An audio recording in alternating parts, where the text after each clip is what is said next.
오늘 우리에게 주신 하나님 말씀은 사무엘하 12장 1절부터 15절까지의 말씀입니다. 사무엘하 12장 1절부터 15절까지의 말씀입니다.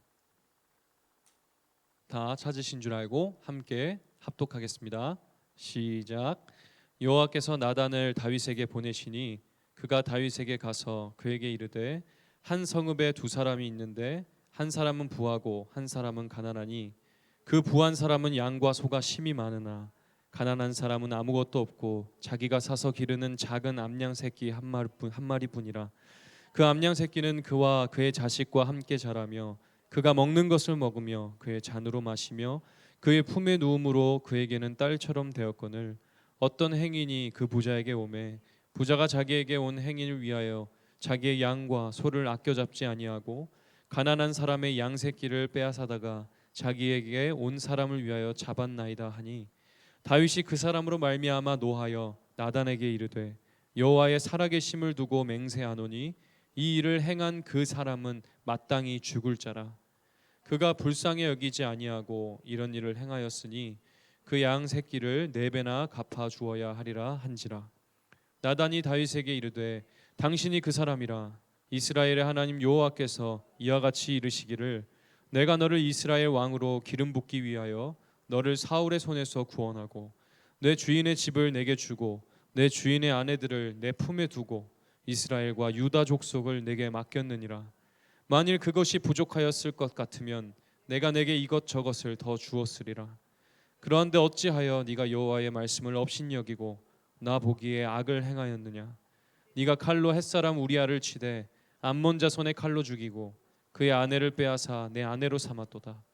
이제 네가 나를 업신여기고 햇사람 우리아의 아내를 빼앗아 내 아내로 삼았은즉 칼이 내 집에서 영원토록 떠나지 아니하리라 하셨고 여호와께서 또 이와 같이 이르시기를 보라 내가 너와 내 집에 재앙을 일으키고 내가 내 눈앞에서 네 아내를 빼앗아 내 이웃에게 주리니 그 사람들이 내 아내들과 더불어 백주에 동침하리라.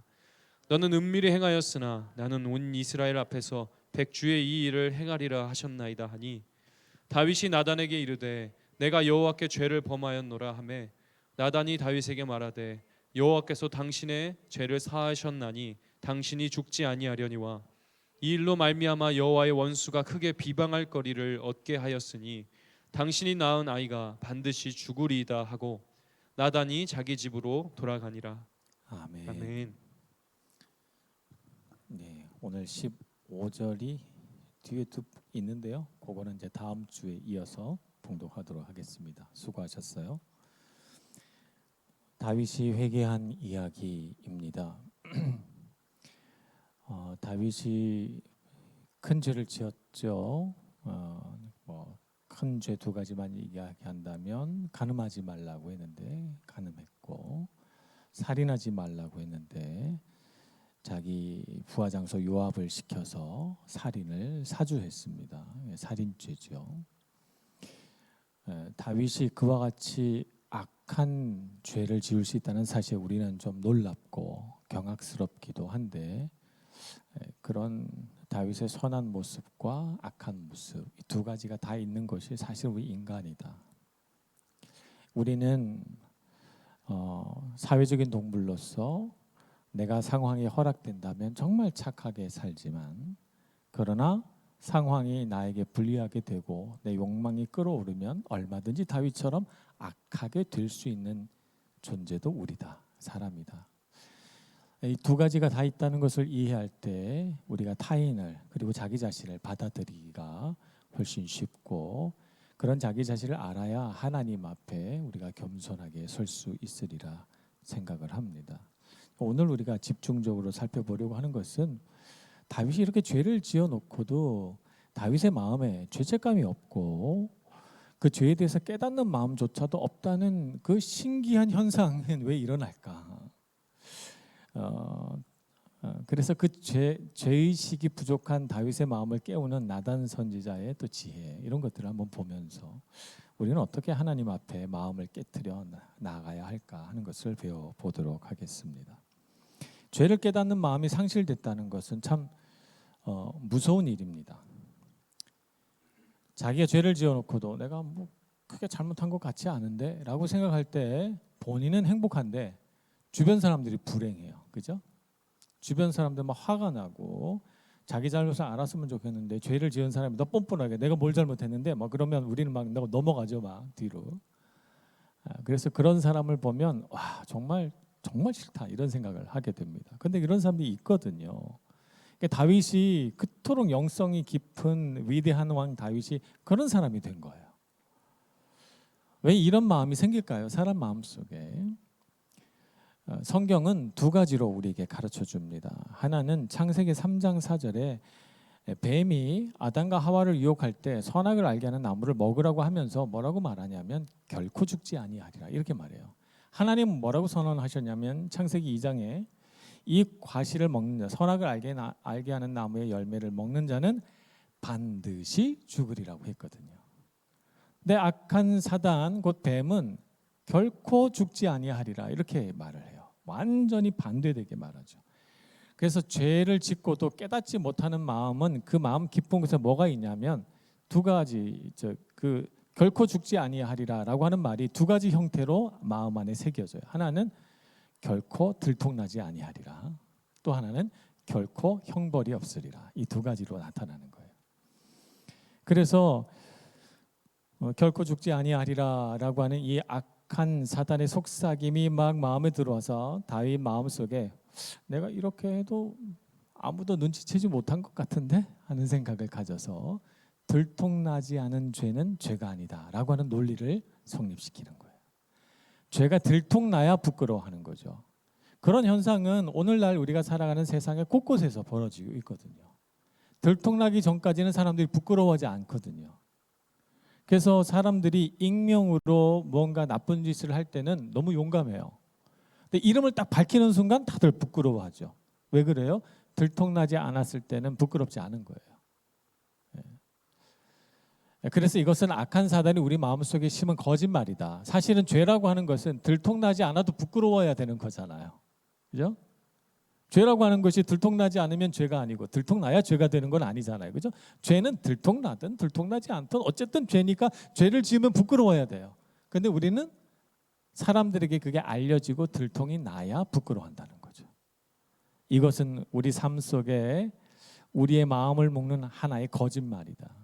우리는 잘못을 하면 남들이 알든 모르든 스스로 하나님 앞에 부끄러워할 줄 알아야 하는 선한 양심을 지켜야 합니다. 근데 다윗은 그 마음을 잃어버린 거죠. 들통나지 않았으니까 괜찮아. 동시에 형벌이 없을 거야. 왜냐하면 들통나지 않았으니까. 사람들에게 알려지지 않았으니까 형벌이 없을 거라고 생각해요. 그런데 형벌이 있죠. 사단의 거짓말에 속아 넘어가면 안 돼요. 여기 나단 선지자가 나중에 다윗에게 말하는 걸 보면 네가 칼로 밧세바의 남편 우리아를 죽였으니 칼이 내 집에서 떠나지 아니하리라. 그래서 다윗의 가문에 계속 형제끼리의 살인이 일어나고 이런 갈등이 계속 일어납니다. 칼이 떠나지 아니하리라. 형벌 하나. 또 다른 형벌은 뭐예요?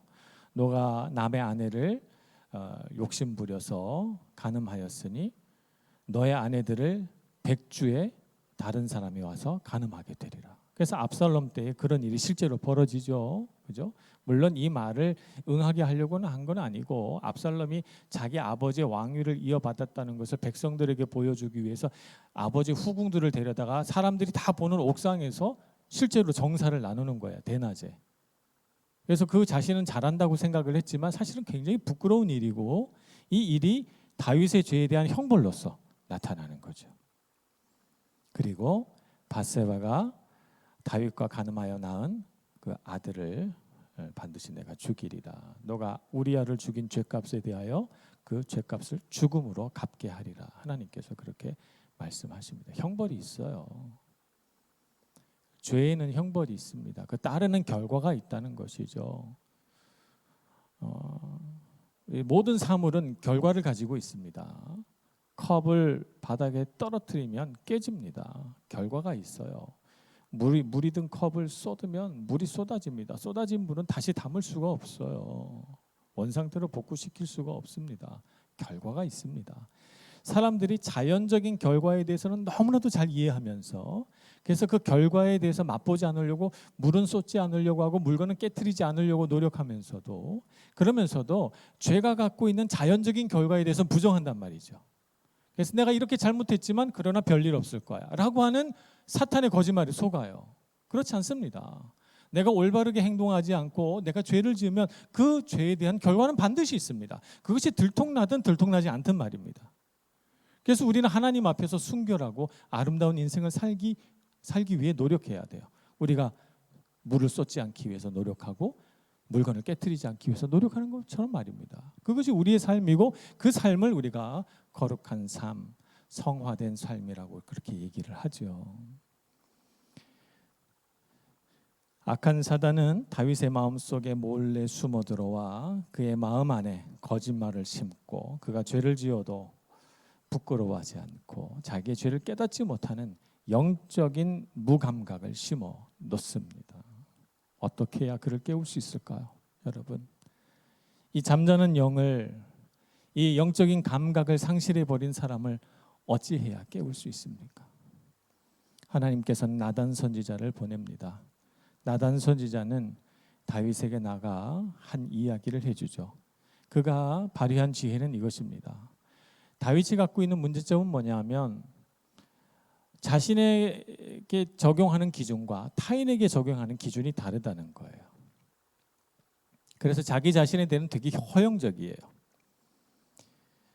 그래서 자신만의 독선적인 관점이 있어서 나는 왕이니까 괜찮지만 너는 왕이 아니니까 안 괜찮아 라고 하는 이중적인 잣대가 있죠.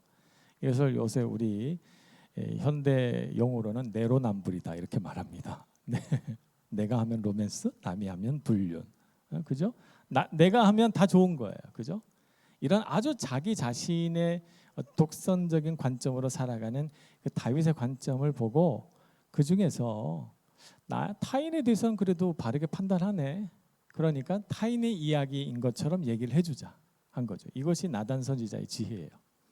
그래서 오늘 사무엘하 12장에 나오는 한 이야기를 해주는 겁니다. 가난한 농부, 양 한 마리밖에 없는데 그 양을 너무 사랑해서 자식처럼 아끼는 농부와 부자인 사람, 이 사람은 양과 소가 많은데 욕심이 많아서 손님이 왔을 때 자기 양을 잡아서 대접하지 않으려고 하고 남의 양, 한 마리밖에 없는 가난한 자의 양을 빼앗아다가 손님을 대접하는, 그야말로 정말 이기적이고 불안당 같은 마음을 가진 이 사람을 소개를 합니다. 다윗의 마음이 의롭고자 하는 마음이 아직은 남아 있었던 거예요.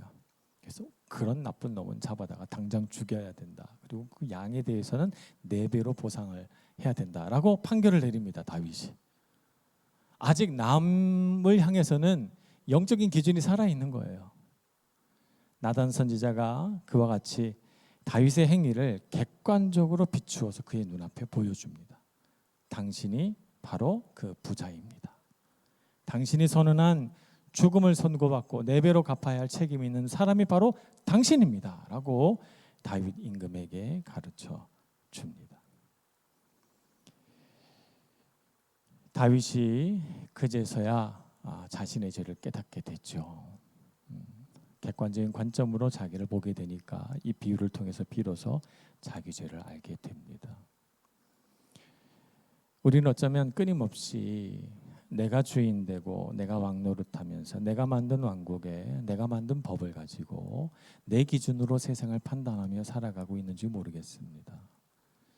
우리는 가끔씩 그러한 영적인 무지 속에 빠져서 내가 무엇을 잘못하고 있는지, 내가 무엇이 부족한지 깨닫지 못할 때 하나님께서 오셔서 우리의 눈을 뜨게 해주실 것입니다. 그래서 하나님의 관점, 하나님의 기준, 그것으로 나 자신을 보게 될 때 우리는 비로소 하나님 앞에 나는 죄인입니다 깨닫고 겸손히 엎드리게 되죠. 우리는 물론 다윗처럼 그런 아주 부도덕하고 나쁜 죄를 짓고 살아가지는 않습니다. 그러나 가끔씩 우리도 영적인 무지 속에서 자기 자신이 죄인이라는 사실을 잊고 난 무척 괜찮은 사람이지 않아 라고 하는 착각 속에 빠질 때가 있어요. 그렇지 않습니다. 우리 괜찮지 않습니다. 여러분, 저를 포함해서 우리 모두는 괜찮지 않아요. 우린 아직 죄의 어떤 유혹과 시험에서 늘 흔들리는 존재고 하나님을 떠나서 내가 왕노릇하면 언제든지 쓰러질 수 있는 연약한 죄인입니다. 여러분 하나님 붙드시기 바랍니다. 우리가 의지해야 할 정말 우리를 사랑하시는 하나님의 능력과 은혜 아래 살아갈 때 우리의 발걸음이 든든해지는 거거든요. 우리 인생을 살 때 내가 열심히 산다고 해서 인생이 든든해지는 게 아니란 말입니다. 그래서 하나님의 은혜 아래 사는구나 이렇게 생각을 하면 타인에 대해서도 관대해지고 그러나 나 자신에 대해서는 엄격해집니다. 이렇게 살아가는 것이 맞아요. 그런데 다윗은 자기 자신에겐 관대하고 타인에게는 엄격하거든요. 바꿔야 돼요. 그 반대로 하나님 앞에 바로 서시는 여러분들 되시길 바랍니다. 다윗이 놀라운 것은 나단 선지자의 책망과 자기 죄에 따른 형벌을 듣는 순간 다윗 임금은 그 자리에 엎드려져서 오늘 13절 말씀에 보면 내가 여호와께 죄를 범하였노라 하고 바로 꿇어 엎드려 하나님께 용서를 구합니다. 이 다윗의 죄에 대한 고백은 시편 51편 오늘 2부 예배 그 교동문이었어요. 시편 51편 쭉 읽어보면 거기에 표제가 다 밧세바와 인하여 범죄했을 때 나단 선지자가 왔을 때라고 돼 있어요. 표제에. 그래서 그때 그 다윗의 절절한 회개의 마음이 거기에 쭉 수록이 돼 있죠. 다윗이 놀라운 점은 자기 자신의 죄를 깨달았을 때 하나님 앞에 철저하게 회개했다는 거예요. 그 마음이 얼마나 귀한가 하는 것을 알려면 사울과 비교해 보면 압니다. 아말렉 족속을 멸하라 했을 때 사울이 불순종했잖아요. 그래서 아말렉의 왕도 살려두고 거기에 살찐 소와 양도 다 살려두고 있었어요. 그리고 심지어는 자기가 전쟁에서 승리했다고 기념비까지 세웠거든요. 그랬을 때 사무엘 선지자가 와서 사울을 책망합니다. 사울이 어떻게 반응했죠? 계속 변명했어요. 이건 하나님의 명령을 거역한 것이 아니라 이 살찐 짐승으로 하나님께 예배하려고 살려놓은 겁니다. 이렇게 말해요. 그래서 또 사무엘이 거기에 대해서 순종이 기름보다 낫고 하나님께 반드시 그렇게 순종해야 된다 이렇게 또 책망을 하니까 그 다음에 또 뭐라고 하냐면 내가 백성이 두려워서 내 백성이 두려워서 살려뒀나이다 이렇게 또 자기 자신을 합리화합니다. 자기가 정말 잘못했다고 하는 제 죄 고백을 끝까지 안 해요. 그러니까 사무엘 선지자가 끝까지 회개 안 하는 사울을 보면 너무 화가 나고 안타까운 거예요. 그래서 떠나려고 해요. 그랬더니 사울이 어떻게 합니까? 사무엘 선지자의 옷자락을 붙잡아요. 붙잡아서 안 놔줘요. 그래서 사무엘이 막 가려고 몸을 흔들다가 옷이 찢어집니다. 그럴 정도로 붙더라고요. 왜 자꾸 나를 붙드느냐 그랬더니 그냥 가지 마시고 하나님이 나를 버리셨을지라도 좋습니다. 그런데 이렇게 가시면 백성들이 나를 어떻게 보겠습니까? 그러니 백성들 앞에서 제사 한번 드려주시고 가시라 이렇게 말합니다. 안타깝죠. 하나님을 보지 않고 백성들이 나를 어떻게 볼까? 왕의 위신이 있는데 이게 더 중요한 거예요. 사울은. 그래서 하나님 앞에서는 끝까지 회개하지 않습니다. 하나님께 죄송하다고 하지 않아요. 하나님은 다윗의 죄를 우리아나 밧세바에게 범한 죄다 이렇게 말씀하지 않으세요.